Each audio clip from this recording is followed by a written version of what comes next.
Welcome back to the Minds in Motion podcast. I'm your host, Charles Fatumbi, and my guest today is Fassa Sar, the founder and CEO of Callo, and a former Sony Pictures executive who rose to the role at just 24 years young. She saw what most people inside traditional media couldn't, which was that independent creators were being left behind by an industry that was slow to change. And she bet on herself to build the solution. Callo gives independent creators across film, TV, and other media formats the infrastructure that they need to operate like businesses. We get into the evolving creator economy, the democratization of the industry, and why collaboration might be the most underrated tool in any creator's arsenal. So if you're building, creating, or just fascinated by where the media industry is headed, this episode is worth your time. Before we dive in to Callo, I do want to get some more background on you as an individual. So can you start by telling us a little bit about your early upbringing and influences that made you who you are today? Yeah, wow, such a great first question. I come from the Bay Area, born and raised. I really kind of come from this multicultural background. My dad is Senegalese, my mom is from LA, and really this Pan-African experience made a big impact on who I am. And also growing up in the Bay also too made me definitely who I am. I was really, surrounded by technology at a very early age. My mom also worked in tech. And so I kind of grew up in this kind of feeling that maybe I won't be in tech, but I really love craft. I really love the arts. I really love when things are being built. How can I be closer to that? For a long time, actually, I didn't think I was a builder. I didn't think I was creative whatsoever. I thought I was very much like, how can I support artists really? And like, what is my pathway in doing that? Is that becoming a lawyer? Is that maybe becoming an agent one day? Like, what does that mean? And even though I was in the Bay Area and I was surrounded by technology, I didn't really think that was going to be my path. I was like, technology is new, technology is the frontier, but like, I want to get back to like the arts and the crafts for like hundreds of years. And to me, that was cinema. To me, that was television. So I really, really kind of became very drawn to that. I went to school in LA. I went to an incredible liberal arts school. Again, I thought kind of maybe I wanted to be a lawyer. So I really kind of went down this political science route. And that brought me into kind of this kind of pathway to become a entertainment lawyer or an agent. And so my very first internship in entertainment was actually working at United Talent Agency. And this is where I kind of thought this is something that could be for me. I still worked in the digital sphere of it all. And so I was still like close to technology a little bit, close to like these emerging creators, but I was very much like, I want to focus on individuals who really could be in the film and television space, and how could I support them? How could I protect them? And I always felt like I had that gene. Moving towards different parts of the business of entertainment, I realized what I did not want to do. Like, for example, at some point I worked in TV sales and I was like, okay, this is really cool. This is what's going to make the business run, but like, this isn't for me. Maybe it's too transactional. It's not close enough to the art form. And so I realized that that wasn't for me. And then at some point I kind of went in towards, really focusing on entertainment law. And so I really focused on meeting with as many entertainment lawyers as possible. And so I started to realize that wasn't for me. And then finally, I made my way to Sony Pictures and I really fell in love with this idea of acquisitions. And acquisitions was this very weird thing where I was like, I don't know what it is. No one really knows what it is. But the people who are in it, they're in it for long periods of time. And I want to understand why. And I actually kind of fell into this because I was looking at a Hollywood Reporter magazine and I saw the top kind of 35 under 35 they always do every year. And I saw someone in that magazine that ended up being my future boss. And I kind of realized that this is something very interesting. I don't know a lot about it, but I'm going to find out who knows so that I can be in this. And I really just like kind of walked into this person's office and I was like, I really want to learn, like, please teach me. And he did. And he said, you know what, you should like come and like work for me and work for this team. And that's kind of how I found my way working in the kind of the acquisition side at Sony Pictures. And I slowly started to grow my career and build upon it. And you really, that probably kicked off like my love for entertainment, my love for the industry, and doing it kind of in a way where it's, yes, I'm protecting the creator's voice, but also too, I'm also working to be able to acquire projects around the world, to be able to finance them, distribute them so they can reach audiences. To me, I felt like this was a beautiful, beautiful, beautiful job. And I was in it for about 5 years. I was in the team for about 5 years before I decided to build what is now Callo. And that's obviously a kind of a long way into this whole thing. What I found while I was at Sony was that there's a whole entire studio infrastructure that's like here to be able to build. And I want to be able to help as many creators be in that studio infrastructure. But at the same time, there's many, many independent creators who are also building for audiences around the world, but they're doing it by themselves with very lean teams. So I became very obsessed with that and tried to do as much of that, bringing independent creators into the kind of Sony infrastructure as possible. But that's really kind of how I started my career, was like this kind of through line of how can I protect the creator? How can I help and support them? What do I need to do in order to get there? And really what job is going to help me do that at the kind of the top form? Wow. One, Yeah. that's an incredible journey. If you had to describe your personality that enabled you just to have the conviction to be able to make these pivots, to say, oh, I want this. Oh, I'm going to pivot to this. Oh, I'm going to try this.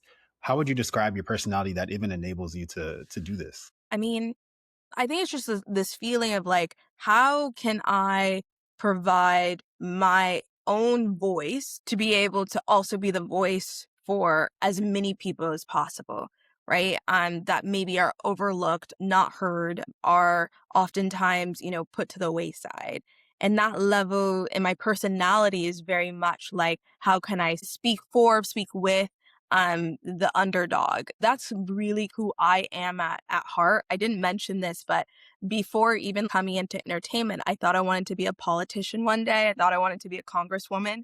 And I worked in DC. I had internships at different offices of senators and congresswomen and men. And so I really thought that like I wanted to be able to be really the voice for as many communities as possible. So I have always had this gene of like protesting and activism and all of these things that really work for the underdog. Yeah, I mean, it's very telling in your story and career path because oftentimes you have a certain set of individuals who absolutely need a written out blueprints for them to follow. And then you have other Mm, individuals who essentially fail forward and they mm. just figure it out as they go. And so I can clearly see like the type of person that you were. Do you feel like your mother played a role also in how you navigated your early career? Yeah, 100%. I would say that my mom had everything to do with how I've grown up and kind of this, being inspired by her and what she has done and what she continues to do. And I had a really great role model of like, what does it mean to like be in corporate? And then I had a really good role model of like, what does it mean to be in technology and be in startup? And so I've always been very inspired by her and kind of seeing, okay, what were some of the great lessons that she had and how do I make sure that I also embrace those lessons, and whether it's at Sony, whether it's building Callo. And so yeah, 1,000%, I would say, especially being in the Bay Area and being Mhm. technology, it's a very, very specific mind, and it has to be sharpened over time as well. So I think also growing up in the Bay Area, you're really taught to think big and to be really the if you have a thought of what the future should be, then like do it. Like it's very much that kind of, I would say, ethos to the Bay Area. And so I really feel like being there, being born there, growing up there, having again like a parent that's very much embedded in the technology world there, I think it really allowed for me to be able to merge media and technology in a way that's very unique and one of a kind. Yeah. Talk about that that difference in experience or the ethos of each city? So Bay Area versus DC and then to LA. And then how Yeah. did it also help and give you an advantage? Interesting. So I would say, so the Bay Area is very much around pull your boots up, by your bootstraps. I think that's the saying. And like very much just like go and do it. Also, the art scene is very big in the Bay Area as well. So many minds come all over the world to go to Stanford, to go to Berkeley. And then Los Angeles is very different because Los Angeles is also, a way to affect the masses. Very commercial, right? In terms of how can an individual really be able to build a project. A lot of financing is there, obviously, to invest in the art form. And then DC, I would say is interesting. There's a lot of dynamics that I think work within the political sphere that's only very like inside baseball. And I think a lot of people say that about, Hollywood too, is very like inside baseball. If you're in it, you're in it. And if you're not, you're very much an Exactly. outsider. And I would say DC really operates on that. And so that was something that I didn't really love at all. I really just didn't want to be a part of that. So that's the other thing too, is like trying to kind of finding my pathway as like not only just like my career and me as a founder, but also just like my personality and like where I wanted to be based off of that. I asked that question because it's like collecting infinity stones from each of these areas. Yeah. It gives you an advantage because you have all those different experiences versus someone who maybe was stuck in one area and that's all they know.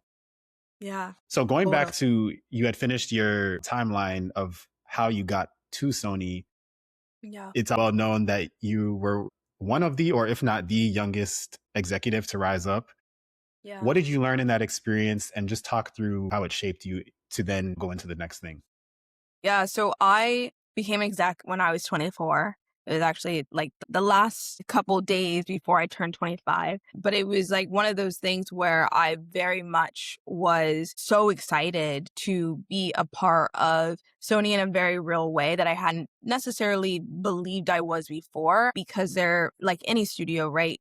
Been around for decades, decades, decades. So they have a specific way of doing things that really has allowed them to work for a very long time. And so what that also means is like, all right, well, can any one person have true impact if, again, like the company has been operating a certain way for so long?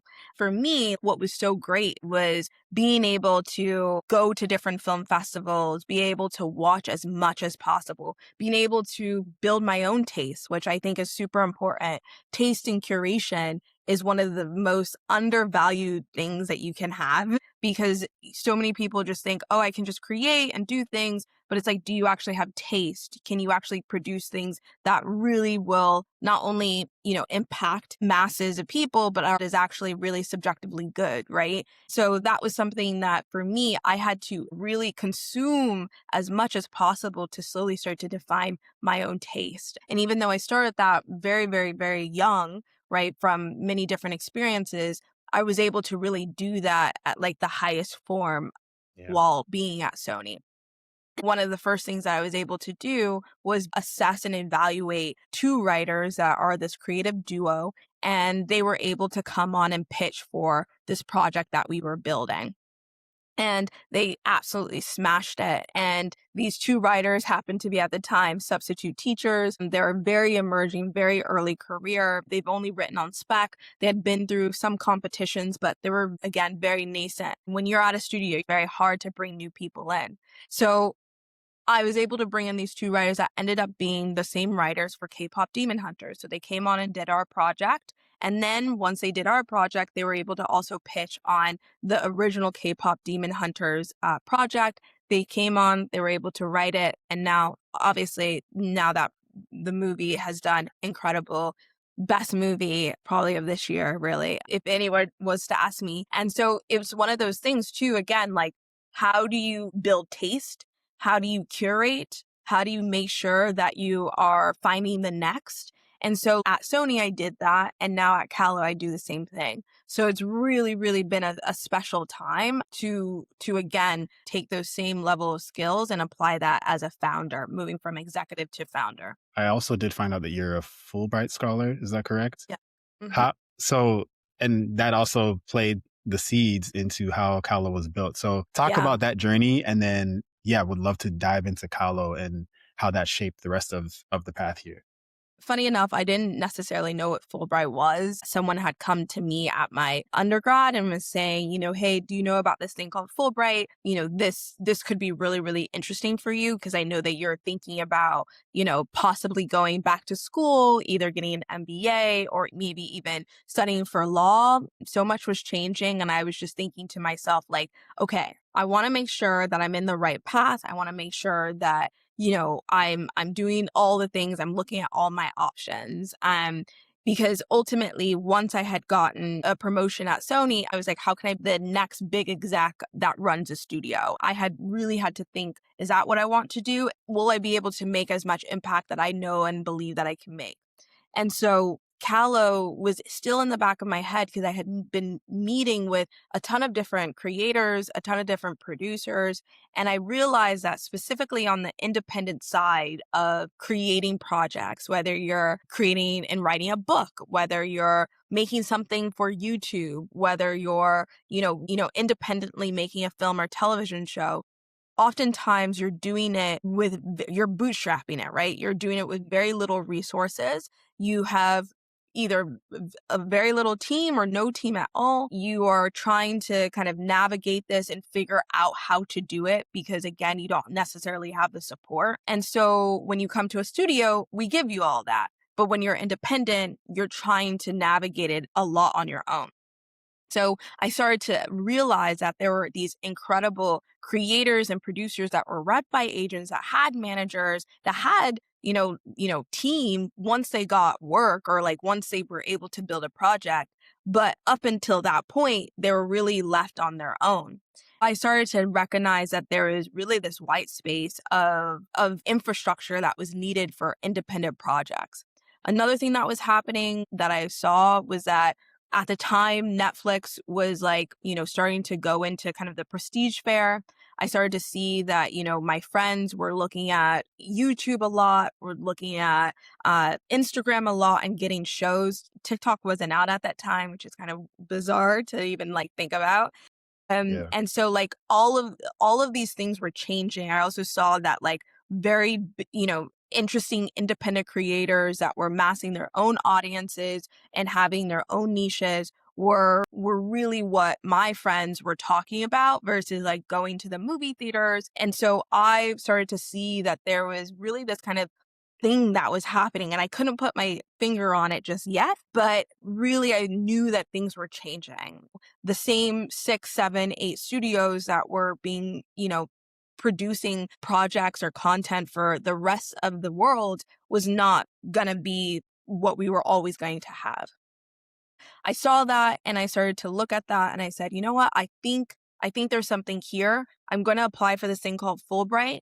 And really what Fulbright is, now that I know, right, of being a Fulbright is that you're able to either do two things. You're either able to go to a school around the world to get a master's or a PhD for free. So Fulbright covers everything, covers the entire program, but also covers or provides a stipend for housing and whatnot. And so I applied for this thing called Fulbright, and it allowed me to really kind of imagine a future in which what if there was infrastructure for these independent projects? So what if everything I could give at a studio level, I could also give to masses of independent creators? What if there is a world in which that could happen? And what is needed in order to do that? And so I built a entire thesis for this because Fulbright is a long game. And Yep. for 2 years or about a year and a half, I had been putting together my documents, so my essays, my thesis for it, my everything to be able to basically business plan for Callo of like, this is what we're going to do and this is what we're going to build. And I think you should basically back me so that I can build Callo. Again, didn't think that I was going to do this at all. Didn't think that it would ever happen in a million years. the acceptance rate for this thing is like literally 0.001%. Like, who cares really about this little thing called Callo or this kind of new vision that this person has? But ended up getting it and was able to ultimately come to London for my master's program that was specific stream in entrepreneurship, but it was out of the School of Management at University College London. And this really was the kind of the origin of like what would now be Callo. This was taking place, just for clarity, as you were working at Sony and you were kind of thinking about what does the industry need that's currently not being served. Is that correct? Yeah, that was exactly it. It wasn't as forward thinking at the time. It wasn't like I was going out and being like, "Oh, I'm gonna go and get this." It was like, here's an opportunity of like being able to build something, and if I can do that, then great. But I also love my role here, and I'm also making impact here just on a smaller scale. If I get this opportunity, then let me actually take this seriously, and I did end up getting it and did end up taking it seriously. Nice. And so what was the environment like during the program in Fulbright? How did they nurture the development and the building of Callo? Yeah, so first and foremost, like Fulbright is incredible. It's been a program that has been around since the 60s. William J. Fulbright, he created it as a way to really be able to kind of build relations between countries through education for young people, but also, through the countries themselves. And it really allowed for, Americans to be able to go all around the world to be able to kind of see this is what it's like in other countries and build relations between the people that live there and Americans. And then same vice versa. So a lot of Fulbrights around the world from different countries can come into the United States and build relations as well. And so it's a really awesome program. And anyone who is able to be a part of it, I've never heard anyone say anything bad. So this is like a little bit of a little bit of a commercial for Yeah. Fulbright, but no, but it's such an incredible program because you're able to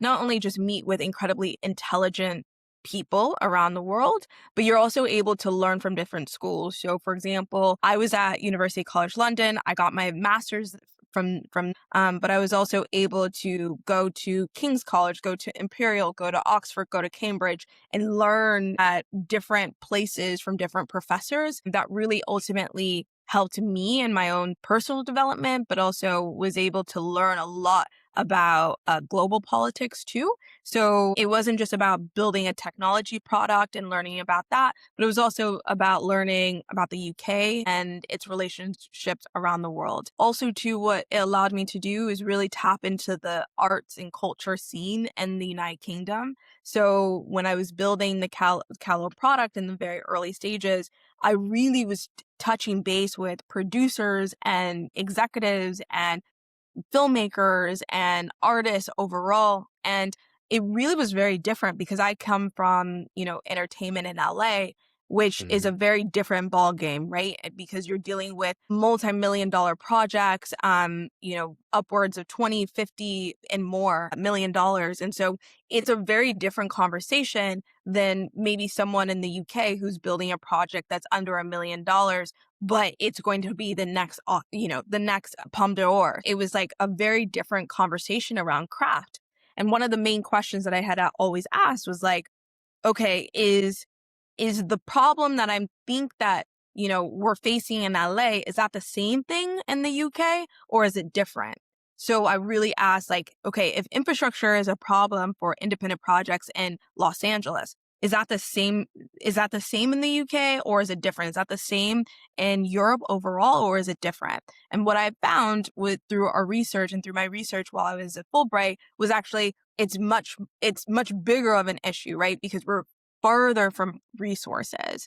The way that the folks in the UK think about art and think about film and think about television is very much as a public good. So really like the conversation around whether or not we should provide even more resources to this is very different conversation than what we had in LA. And so I really learned a lot. And so the program provided resources for research. It provided resources to be able to, now go and talk about product building. So around technology. So met my first set of engineers, met my first really set of like investors in my program and through my program, really met a lot of different people that really were a part of the origin story of Callo. So that kind of pivots. I do want to talk about how you went about building the team for Callo. Very, very, very fascinating story. Building Callo out of the Fulbright. I really had in the very beginning struggle with trying to find like the right people to come and join the Callo journey. But ultimately, I was able to start working with a very few set of my first product designer that I met through my Fulbright program, who came from the Royal School of Arts. And so he was able to design the first kind of prototype with Callo, and then was able to meet like one of the first engineers who was actually part of my program. My thesis, I was able to speak with someone at the time that was at a tech company in New York. And so he became one of the first advisors for Callo. And so I started to really build my team based off of my program, based off of the people I met through my program, based off of my thesis, and really started to take their skill sets and say, how can you add that to Callo and really be able to also sharpen and build your own portfolio? And so even to today, we have some of the same people that started at day zero of Callo, and we have really expanded and evolved since then. We still have a very small team, but ultimately, like everything comes from building at Fulbright and like building within my program. I think this is a pivotal lesson for people who are listening who are also building something that they're passionate about and something that's needed by a certain demographic. How did you market or sell this idea to people that you don't even know? You're fortunate enough to have them in your circle at this Yeah. academic institution, but you still have to do the work of speaking to Callo, something that doesn't exist yet, and prove to them like, hey, this is worth joining on. So how did you go about doing that? And any advice you have for someone who's also in a similar position? Yeah. I mean, first and foremost, building the reality of like what it is today, right? Like in the terms of the problem solution area. You're often thinking about what is today? What is the issue or the problem that we have in a certain vertical, in a certain space for a certain community? What's the ultimate problem, right? And then it's like, what's the solution? And so oftentimes there's a huge chasm between what is the reality and what the future could be. And for many, they don't see things like that, right? They see things of what they are today. And if it's not being adopted today, why would it ever be adopted? So the goal of the founder is to be able to provide them with almost a roadmap with how it could possibly be and how the solution where it might be today could help that problem be solved, even if it's in 7 years, or even if it's in 5 years, even if it's in 10. Now, building a team is really a special, I think, a special skill set that I'm always building it. I'm always trying to strengthen it because building a team is very difficult. That's why we built a whole entire product to deal with that at Callo. But ultimately, like the goal is to be able to build a team and find like these co-conspirators that really help you as a founder, whether it's a co-founder, whether it's your first head of engineering, whether it's advisors, really be able to join kind of this journey of helping the rest of your users, the rest of the world, investors, who it might be, get from what the reality is today to what it should be in the future, 5, 7, 10 years from now. And so every single co-conspirator is working with you to be able to really make sure that that happens. There are different platforms, at least on the technology side, to be able to help with that. So there's like, for example, YC Combinator that has like co-founder match, but again, it could even just be like co-conspirator match. There are different groups specifically around, for example, in London and also in the Bay Area, different groups that are really focused on bringing communities of founders together, whether it's playing pickleball with other founders, whether it's playing specifically tennis with other founders, whether it's like going to happy hours, like really leveraging that is going to be very, very, very important because it's a very lonely journey. So your goal really as a founder is like try to find as many co-conspirators as you can, especially in the very early beginnings. 100%. And so at this point, you've now started to assemble the troops. You have a clear understanding of, I would even say at this point, and correct me if I'm wrong, like market sizing. You see that, okay, this is a problem that is validated and I'm seeing it in person. Yeah. And now we're at the stage of building. So for those listening, can you describe what Callo is tactically, like a platform, an app? How does it actually work? And maybe walk through a user journey and explain some of the key features. So Cal is essentially a collaboration platform for creators and producers building film, television, and emerging media projects. So what does that look like? You are creating your next film or your next television show, and you oftentimes at the very earliest stages, you would like to have maybe a producer, or you want to find a writer or a co-director. And so you can come onto Callo and actually find collaborators that might make sense for you and for that project. Now, Callo really started off as a way to be able to network and find the right really collaborators to be able to build projects from 0 to 1. And now we have even more functions that allow for you to not only just find great people to work with, but also be able to manage your project with your team and then also be able to pitch your project to other collaborators. Maybe that could be a financier, that could probably be a distributor, that could maybe be a brand. And so, really allowing a whole, I would say, collaboration suite that you have so that you can really get your projects off the ground. Oftentimes, creators and producers are not just building one project, they're building 10 in a year. And so, our goal is to be able to really seamlessly allow any of our users, again, whether they're creating a film, a television show, or even writing a book, really the function of operating as if they're a studio. And so everything that I mentioned today around like how do you provide at Sony, I provided connections, I provided really organization, I provided distribution, financing for projects, and independent projects don't necessarily have that. And so how can at Callo, how can we really kind of replicate that same level of success to independent projects at large? So really that's what we do at Callo. It's entirely a platform, but we also provide additional support wherever our users need. So I would say that, if a user comes on to Callo, the first thing that they're looking for is really that right person.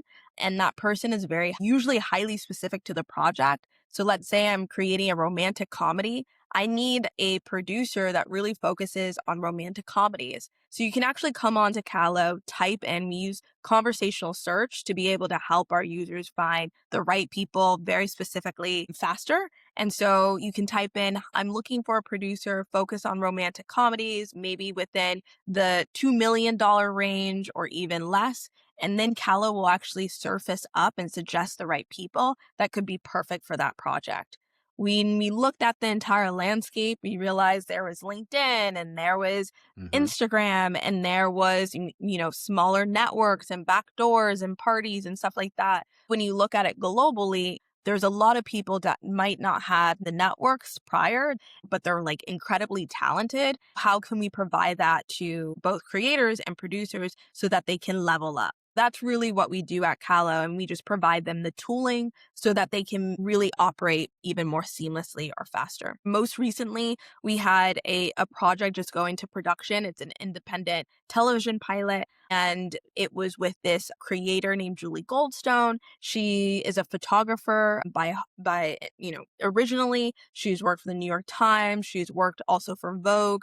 Incredible creative. And she actually didn't have any real means to go into film and television specifically. She really didn't know where to begin, even though she had this incredible portfolio, even though she's worked for the best companies, she still didn't have necessarily the network specifically for creating a television show.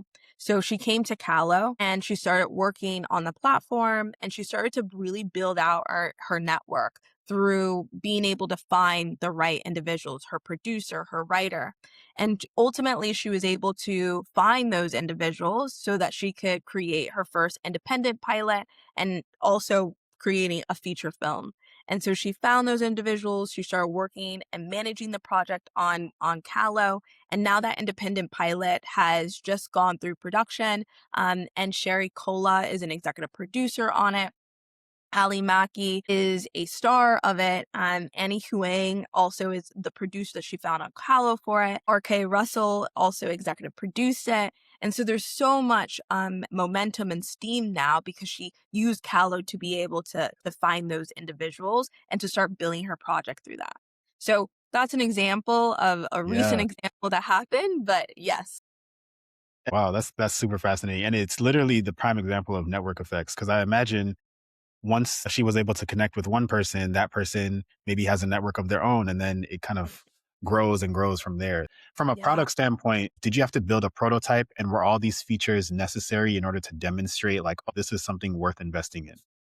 Yeah, great question. So I guess I'll start off here. When I was in my Fulbright program, what's beautiful about Fulbright is that you are going through classes, right? Because you get your master's at the same time or your PhD. So I got my master's, and through that, I was able to have different classes.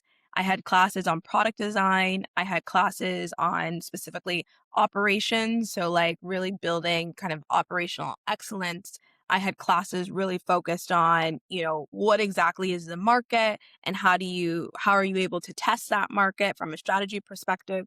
And so I did all of that through my program. And so in the very beginnings of Callo, it was about being able to take what I learned in those classes and build a prototype. And actually, a lot of my assignments were, you need to build this prototype in order to, get an A in the class. And so I did a lot of that heavy lifting there. So I'm super, super grateful. And I know that a lot of people don't have that.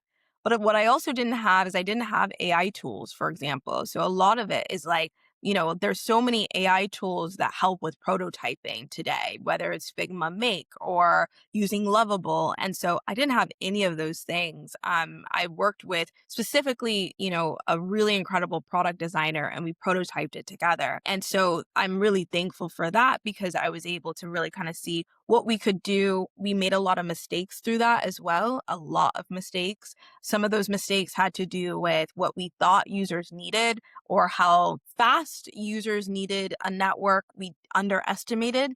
And so, like, we realized that we built this whole entire kind of prototype and we spent, thousands of dollars on this prototype, but we realized we needed to be faster and things were changing. And so that was like an example of now today there's so many, again, like Figma Make or Lovable, that really allows you to like test the market while you're prototyping so that then you can really understand, is this what users need? Is this what people, what your target demographic needs? And then you can go back in and refine it and optimize it. So a lot has changed even in the last, like 3 years, really. When I built Callo in the very beginning, I felt like I needed a prototype in order to even get investment, at least kind of couple users, understanding how it worked. And that's really, I think, where it began. A lot of our investors, angel investors, invested in the team and invested in me. And so I didn't necessarily always know them, but through the process of building Callo, I caught up with them. I talked with them. I said, hey, this is what we're doing. I brought them along for the journey. And then slowly they were like, yeah, this is it. This is it. I'm investing in you. I'm investing in what the direction is, but I'm also investing in the future of what I think Callo can do and be. I think that was really, really important. So we use that as like, we had only angel investment. We didn't take any VC because it allowed us to really focus on what our customers needed. And I think I would recommend that to any person who's still not necessarily sure about their market, not necessarily sure about what to build, because I think that is really, really, really important not to waste your investors' money on like the experimentation process, especially since there are so many tools out there that really allow you to test the market very early on. So that's what I would probably say in terms of today. there's so many different ways to find customers, to prototype, find customers. Now use investors' money, use VC money, use angel money to not focus on building, but to focus on distribution. Talk a little bit about the revenue model of Callo. Like, how do you bring in money? Yeah, great question. So we bring in money through two ways. One through subscriptions, and then the other is the transaction of projects licensed.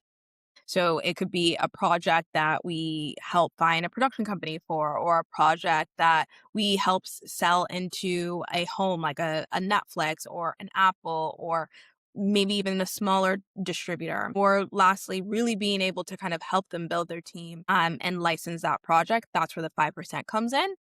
Right now, too, we also work with B2B companies as well. We kind of put that in the subscriptions format, but B2B companies really have allowed us to also, in the very beginning, this isn't maybe another tip, is like when you're really trying to figure out kind of the product side of things, use the kind of your services to be able to also increase revenue very early on. I think that that's something that like no one told me that I should have done, like should have focused on, but that's something that I think is really, really important, especially again, like when you're early on. So an example of that is like, while we were trying to figure out the product to officially launch Callo, what we have today in the market, before that, we were really like helping companies build production verticals for their companies and really helping them scale up. And so we did that for ad agencies and we did that for production companies, helping them scale in terms of helping them package their projects faster, helping them strategize and ideate what that long format strategy should be. So we did a lot of that for different production companies in LA and New York and agencies in New York as well. And so I think like that's something too that like again no one speaks about, but I think could really benefit those bootstrap founders, for example, who are like, I just want to be able to prove to the market that we know how to make money, that we can build traction, that we can obviously get our first set of customers, that they love us, and then using that as like a model to then build out their product. And so that's exactly what we did. And I'm so grateful for that. What would you say are the biggest expenses for running a platform like this? I think just granular, right? It's like making sure AWS is always fed, right? Yeah. Making sure that you're making enough money to be able to deal kind of with like some of the fluctuating costs around just your cogs around the product and the platform specifically. Also labor costs as well, especially early on. Work with as many contractors as possible. Mm. Give them equity as well. Just making sure that like you're really focused on building out a team. And so I think that was something in the very beginning as well that I didn't necessarily know how to have those conversations with individuals because we were, angel invested or bootstrapping. And so I think that's something also too, just to make sure that you have full awareness about about your team, about the cogs for your product, about also like if you happen to do any marketing costs. We're really lucky. We haven't done any in 2025 at all. We didn't spend anything on ads. And so we really just focus on community and partnerships, working with different creators to talk about Callo, for example. And so that's something that I would just recommend as well is like looking at how you're spending, where you're spending across the company and really having operational excellence. Okay, I want to pivot our last chunk of time into just the broader context of the industry, the creative industry. Creator economy is booming, right? Like, Yeah. I think Yeah. they're getting the respect now, if not more, than the traditional pathways. And you have all these independent creators, large scale, individually run YouTube studios that are popping up. This is really the prime time from the thesis of Callo to position yourself in the market. So, what are you currently seeing as the founder in terms of how things are being democratized? I love this question so much because I remember just like sitting at my desk at Sony and seeing the trades on Variety of like Netflix kind of coming into the fold. And then it was like YouTube coming into the fold. And I remember my team and my colleagues, but also like my peers, we would all have these conversations around where the industry was going. so many of these individuals were like, yeah, Netflix is never gonna be at the top of its game. YouTube is always gonna be like that little thing where like people just put stupid videos on, like no one's ever gonna care. And so I remember just kind of like that level of just like, who cares, like whatever. And I was the one that was just very much like this kind of screaming baby that was like, we should care. Like, we should talk to these individuals. We should talk to those digital platforms. We should bring them into our content pipeline conversations. And now so much of that is exactly kind of what I think we and I kind of foresaw was that there is a whole entire ecosystem that is changing and it's converging so that independent creators will ultimately be able to take the place of these failing legacy media companies. And I think that's really where we saw the white space. If these legacy media companies are going to be consolidated, right, they're going to be bought up through M&A, or they're going to just fail, then these independent creators who have always built their audiences, have always been nourishing them, right? And really being able to cultivate them so that they can pay whatever these independent creators would like to have or would like to do, then these independent creators need operating systems. They need infrastructure so that they can then be able to build their projects out, whatever they want to do, build them out and actually feel organize, have confidence, work smarter, work with our team smarter. And so I think that that's really where, again, we're at this kind of cross section where we're seeing independent creators really be the ones to build these production companies. Whether you're looking at Alex Cooper build Unwell, you're looking Hmm. at Darman build his studios, you're looking at Mr. Beast also build his studios, but then you're also looking at filmmakers like the Filippi brothers who maybe have worked within the studio infrastructure, like the traditional studio infrastructure, like A24, but they're all going out and they're building and they're creating, they're putting it on YouTube, they're doing it fully independently. And so I think that like being able to look at really like the range of what a creator can do is like highly important. The biggest question we get is like, yeah, but is a creator really going to build their production company?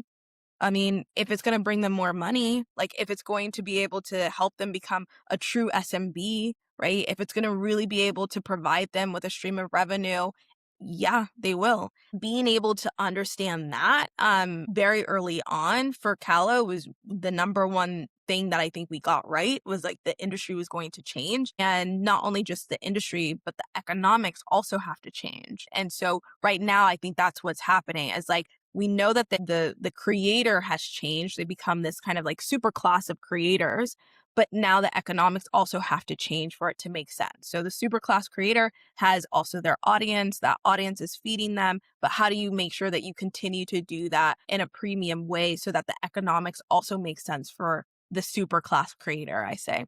We believe that we at Callo, our goal is to be able to turn the next 100,000 creators into studios. How do we build that operating layer for them so that they can ultimately be able to not only just sustain themselves, but to thrive? There's news now where you have big podcasts and big creators are getting slots on these streaming channels or they're signing exclusive deal rights. What Yeah. incentive would a creator have to then partner with a Netflix or any other streaming channel where there's now a paywall behind accessing their content? Yeah. It's a great question. And I think like one of the things I think legacy media, and I say Netflix now is probably legacy in this conversation, is one of the things that they have is a level of like legitimacy, right? So like YouTube might not have that because everyone can be on, everyone can upload, right? But Netflix has legitimacy because it's curated, right? It's a curated Yeah. marketplace of content.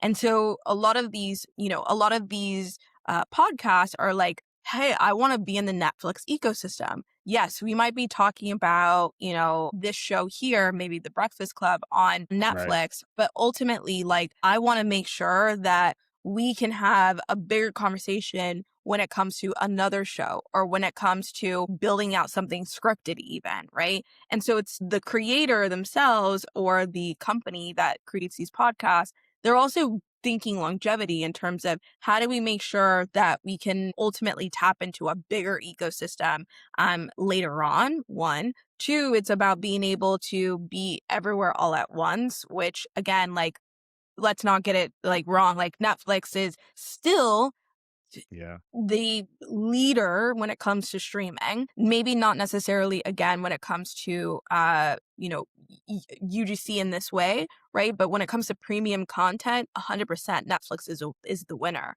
I think like we have to really kind of reframe of like what's in it for creators, yeah, but like ultimately it is like what's in it for creators who want to build businesses, who want to make sure that they're thriving, and what does it mean for longevity? I'm not too sure what the licensing agreement is in terms of is it mutually, exclusive, like Yeah. what that actually looks like. But I definitely would say that, if I was a creator and I wanted to make sure that I'm tapping into an ecosystem that could ultimately allow me to get even bigger, not just on the unscripted side, but also on the scripted side and be a part of that, then likely I will say yes. Yeah. Yeah. Makes sense.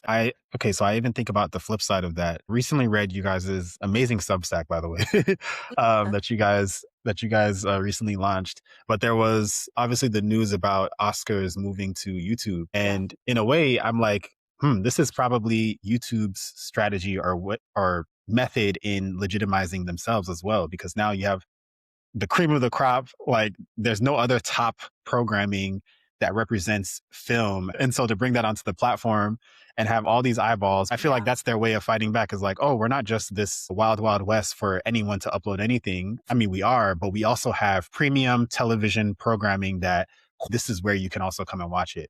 So any Yeah. thoughts about if that strategy was the right move? Yeah, I mean, I think we've talked a lot about this internally in terms of, again, it almost seems like every single platform is trying to take what's been helping that platform onto their platform, right? So like Netflix trying to take the idea of podcasts, winning in the YouTube strategy and then bringing it over to Netflix and then so forth. And so I think like also, by the way, like the Oscars have always been really difficult to be able to consume, like truly.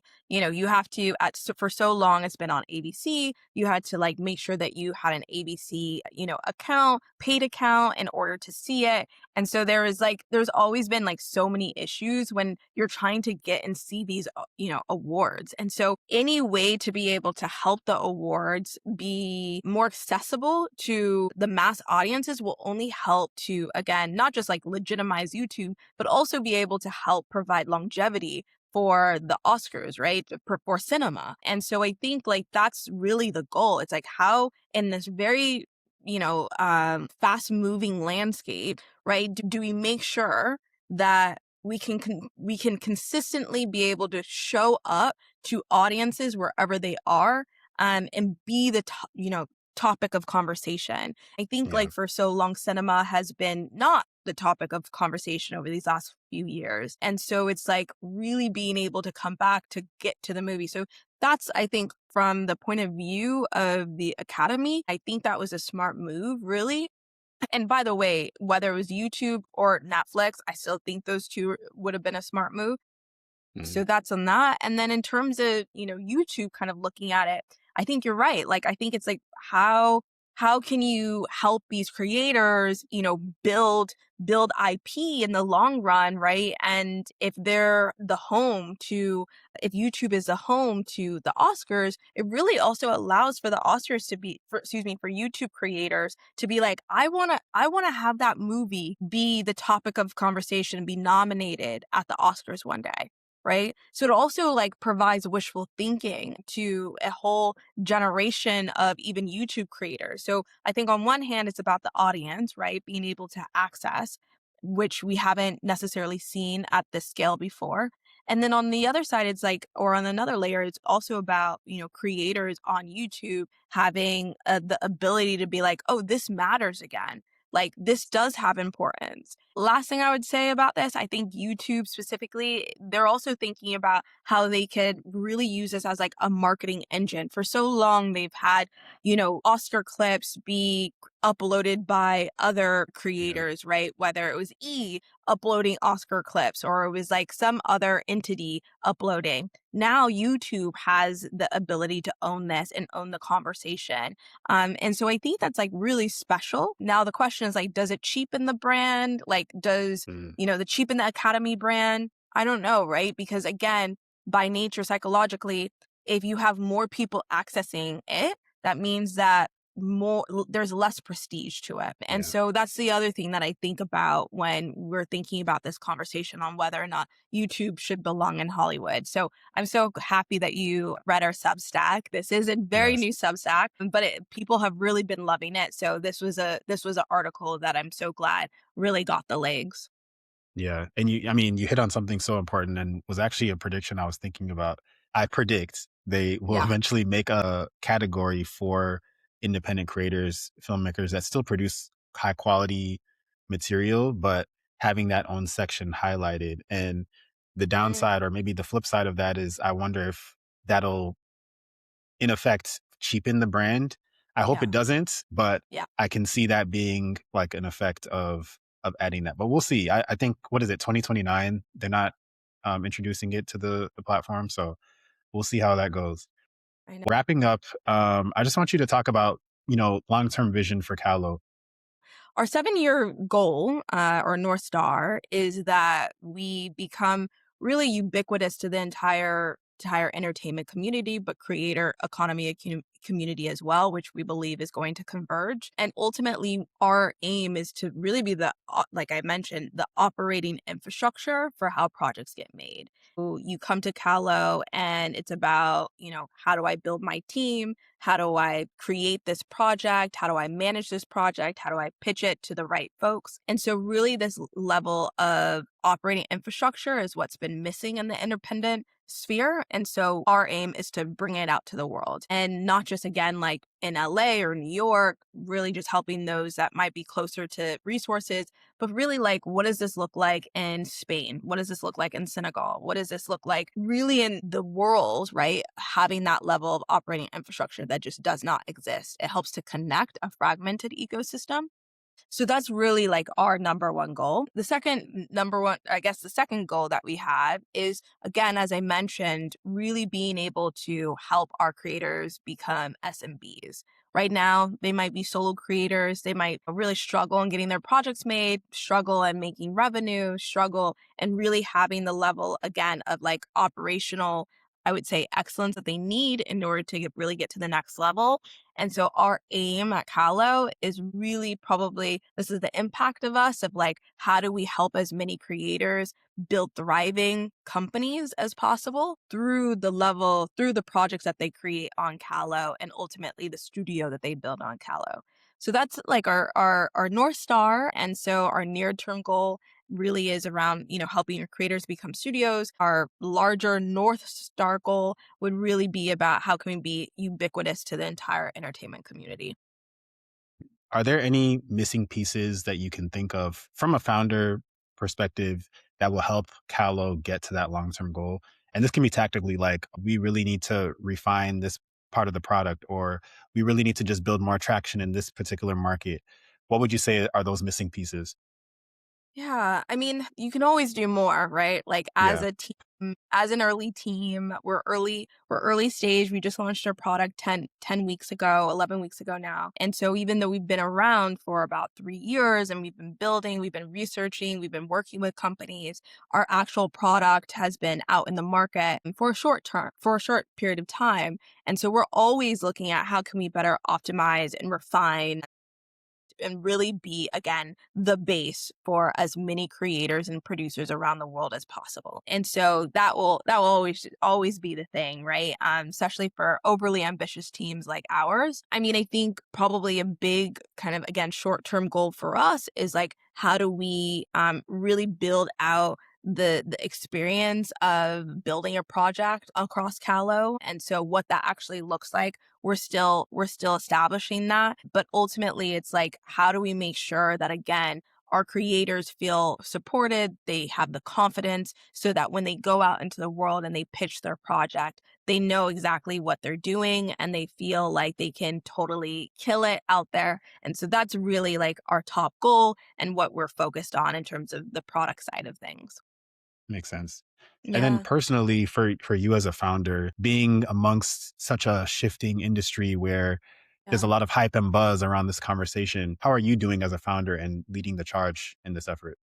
Yeah. I mean, I feel like I was put on this earth to do this. I don't I've never ever felt like why me? It was very clear to me through doors opening that this was exactly what I should spend my time doing.